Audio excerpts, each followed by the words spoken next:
Apa yang sebenarnya diperlukan untuk menghentikan Presiden Rusia Vladimir Putin dari melanjutkan perang di Ukraina? Pertanyaan besar itu terdengar sederhana, namun jawabannya sangat rumit.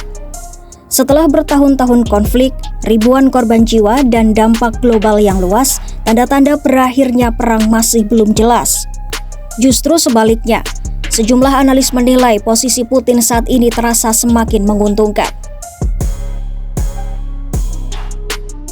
Vladimir Putin dikenal sebagai sosok yang dingin dan penuh perhitungan. Namun, satu hal yang sulit ia sembunyikan adalah emosinya. Dalam sejumlah pertemuan dengan utusan asing, termasuk dari Amerika Serikat, Putin terlihat memancarkan kepercayaan diri tinggi. Bagi Putin, arus diplomatik dinilai mulai beralih menguntungkan Rusia seiring membaiknya hubungan dengan Amerika dan kemajuan perlahan pasukan Rusia di medan perang. Sejumlah analis menilai Putin saat ini tidak memiliki insentif kuat untuk mundur. Tuntutannya tetap besar, yaitu pengakuan internasional atas wilayah yang diduduki Rusia, pengurangan drastis militer Ukraina, serta jaminan Ukraina tidak akan bergabung dengan NATO. Di tengah kondisi ini, sikap Amerika Serikat menjadi faktor krusial. Presiden Amerika Serikat Donald Trump memberi sinyal bahwa Washington bisa saja mendorong gencatan senjata dengan syarat yang berat bagi Ukraina, termasuk penyerahan wilayah tanpa jaminan keamanan jangka panjang. Jika Ukraina menolak atau Rusia memveto, Trump bahkan mengisyaratkan AS bisa menarik diri dari konflik. Pernyataan bahwa terkadang orang harus menyelesaikan masalahnya sendiri memicu kekhawatiran akan melemahnya dukungan AS. Tanpa bantuan intelijen dan militer Amerika, kemampuan Ukraina untuk mempertahankan wilayah dan infrastruktur vital akan sangat tertekan. Di lain sisi, Eropa mencoba mengambil peran lebih besar. Negara-negara Eropa tengah mempersiapkan skenario gencatan senjata dan kemungkinan pengerahan kekuatan internasional untuk mencegah agresi Rusia di masa depan. Namun, sebagian pejabat Eropa menilai benua itu seharusnya bersiap menghadapi perang jangka panjang, bahkan hingga 15 atau 20 tahun ke depan. Bukan hanya membantu Ukraina bertahan hari ini, tetapi juga membangun daya tahan jangka panjang.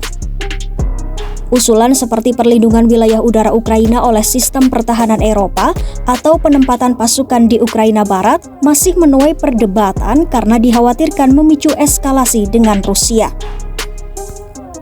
Meski begitu, sejumlah analis menilai justru kehadiran militer Barat yang tegas bisa menjadi satu-satunya faktor yang benar-benar mampu menghentikan agresi Rusia. Meski Rusia terus bergerak maju, kemajuannya dinilai mahal. Menurut sejumlah laporan, Rusia hanya merebut sebagian kecil wilayah Ukraina tahun ini dengan korban jiwa mencapai ratusan ribu. Sebagian diplomat Barat bahkan menduga laporan militer Rusia kepada Putin terlalu dilebih-lebihkan. Sementara itu, Ukraina dinilai masih memiliki salah satu kekuatan militer paling berpengalaman di Eropa. Namun, kelelahan pasukan, keterbatasan personel, dan panjangnya garis depan menjadi tantangan serius bagi Kiev. Ekonomi Rusia memang tertekan. Inflasi tinggi, suku bunga melonjak, pertumbuhan melambat, dan defisit anggaran meningkat. Namun, sanksi sejauh ini belum cukup mengubah kalkulasi Kremlin. Rusia masih mampu menghindari pembatasan melalui jalur perdagangan alternatif, termasuk ekspor energi menggunakan kapal-kapal yang tidak terdaftar. Sejumlah pakar menilai Barat perlu berhenti setengah-setengah. Embargo penuh terhadap minyak Rusia dan sanksi sekunder terhadap negara pembeli dinilai bisa memberi tekanan nyata, meski resikonya besar bagi ekonomi global. Di lain sisi, Ukraina meningkatkan serangan jarak jauh ke wilayah Rusia, menargetkan fasilitas energi dan industri militer. Puluhan kilang minyak Rusia dilaporkan pernah diserang. Meski merusak, para analis memperingatkan bahwa serangan ini bukan solusi ajaib.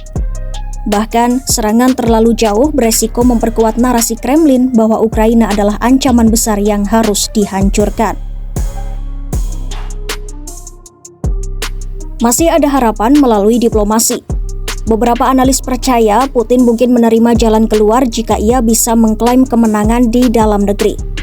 Skenarionya, gencatan senjata di garis depan, wilayah demilitarisasi tanpa pengakuan teritorial formal.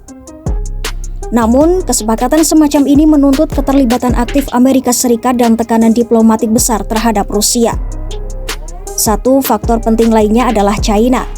Presiden Xi Jinping termasuk sedikit pemimpin dunia yang benar-benar didengar Putin. Rusia juga bergantung pada pasokan barang dwiguna dari China. Jika Beijing memutuskan perang ini merugikan kepentingannya, pengaruh China terhadap Kremlin bisa sangat besar. Namun untuk saat ini, China tampak nyaman dengan situasi di mana perhatian AS teralih dan Barat terpecah. Sejumlah analis menilai, untuk saat ini Vladimir Putin yakin waktu berpihak padanya. Semakin lama perang berlangsung, semakin lelah Ukraina, semakin terpecah sekutunya, dan semakin besar pula wilayah yang bisa direbut Rusia. Kecuali satu hal, Putin mundur dari panggung dan tidak banyak yang bisa mengubah posisinya.